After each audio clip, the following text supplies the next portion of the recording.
კომპანია სოკარის მიერ ტარიფის გაზრდის საკითხს დღეს მთავრობის ხდომაზე გამოეხმაურა საქართველოს პრემიერ-მინისტრი.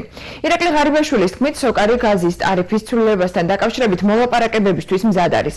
ქვეყნის პრემიერი მიიჩნევს, რომ გაზის ფასის გაძვირების თავიდან აცილება შესაძლებელია. მთავრობის თავმჯდომარის დავალებით საკითხის შესწავლა და გაანალიზება ეკონომიკურმა საბჭომ უკვე დაიწყო, უკვე შედგა კომუნიკაცია სოკარის წარმომადგენლებთანაც. ირაკლი ღარიბაშვილმა ვიცე-პრემიერებს ეკონომიკურ საბჭოსთან ერთად აზერბაიჯანთან მოლაპარაკებებისა და საკითხის უსწრაფესად გადაწყვეტისაკენ მოუწოდა.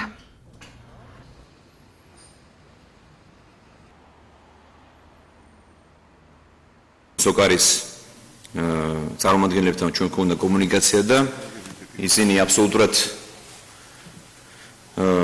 არიან მზად რომ მოვილაპარაკოთ ამ თემაზე. ამიტომ მე მინდა მოგიწოდოთ კიდევ ერთხელ ორივე ვიცე-პრემიერს, რომ ეკონომიკურ საბჭოსთან ერთად რომელიც ჩემი სახელით, ასე ვთქვათ, იქნება ამ პროცესში ჩართული, ეს საკითხი უსწრაფესად გადაწყვეტოთ.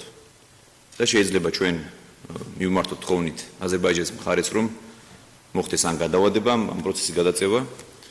და მე მიმაჩნია, რომ არის გარკვეული გზები, ჩვენ რომ თავიდან ავერიდოთ, ასე ვთქვათ, ამ გაზის ფასის გაძვირება.